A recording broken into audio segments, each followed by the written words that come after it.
Hey there! Why did the bacteria cross the road? To get to the other side of your gut. Alright, let's dive in. Did you know your gut is often called your second brain? Yeah, seriously. Your gut and brain are connected through an extensive network known as the gut-brain axis. But how does this connection affect your mood and anxiety? Well, it all starts with the microbiome, the trillions of bacteria living in your digestive tract.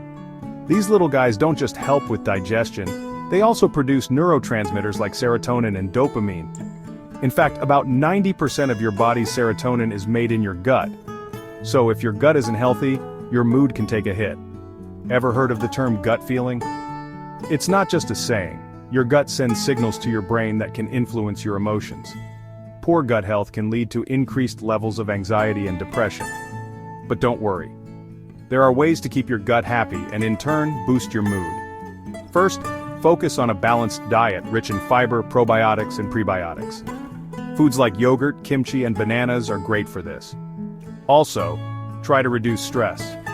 High stress levels can disrupt your gut's balance, leading to mood swings and anxiety.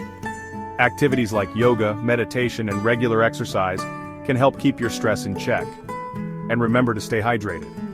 Water plays a crucial role in maintaining the mucosal lining of the intestines, which helps good bacteria flourish. So take care of your gut, and it'll take care of you. If you found this video helpful, don't forget to like, share, and subscribe to my channel for more health tips. Thanks for watching. Catch you next time.